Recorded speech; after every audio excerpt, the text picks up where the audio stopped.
The whole purpose of this universe and the creation of these lower dimensional levels, we've plunged down into this reality here, and what we say about the grand plan of creation was Lucifer holds the white light of knowledge, and so therefore he's got the knowledge on how to build, how to manifest things into physical being, into reality with that physical knowledge. Like you have a suburb, and then you have people that come in and they build the infrastructure, they build the roads and the houses and the sewage and what have you, and then the people move in and occupy that reality, that realm. It's the same. Lucifer with his or her minions, it's genderless, came down into these lower frequencies, and with the help of what's called the seraphim angels, seraphic angels, which are the serpentine energy of angels,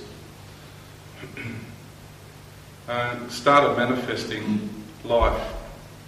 The first forms of life that was manifested in these lower levels of reality were like insect in nature. They were just mechanical beings that just did.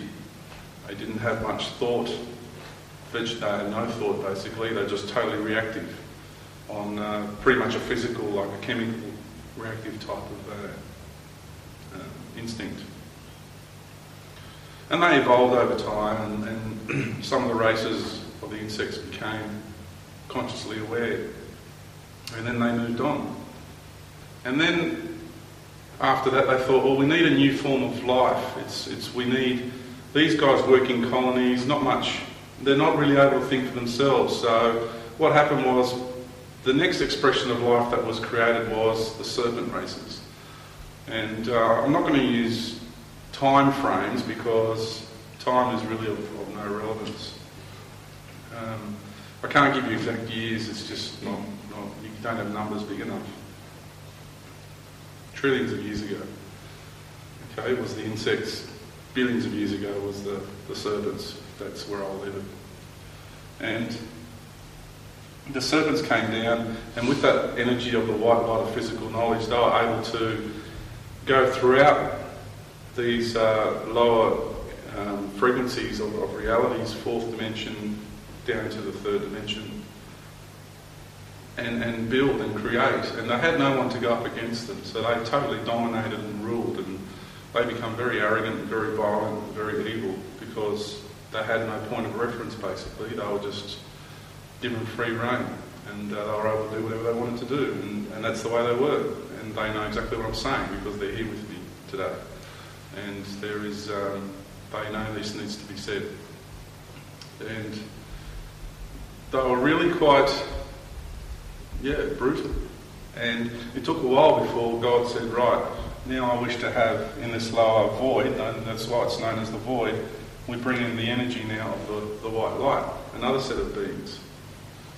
No one known as the bird tribes. And the serpents started gathering around an area known as Alpha Draconis. And the reason for that is star systems, like planets are beings, you're a being, a planetary body is a being. Star systems are beings too. Okay, a galaxy is a being. We're all, it's different beings and broken down into different aspects. And so the being that played the role of Alpha Draconis started attracting life. Like you as a being attracts certain cultures of bacteria, certain cultures of viruses upon your own body, and they are all life forms, and you are a multicultural universe unto yourself. So it's just a fractal of the greater. So what I'm explaining is nothing crazy or it's just an understanding of a high level of understanding there. And so they started gathering because the energies were right in Alpha Draconis for all these beings together. And then once the bird tribes came in, they started gathering around a place called Lyra, which is specifically around the Vegan. That's where the Federation started a long time ago with its headquarters there.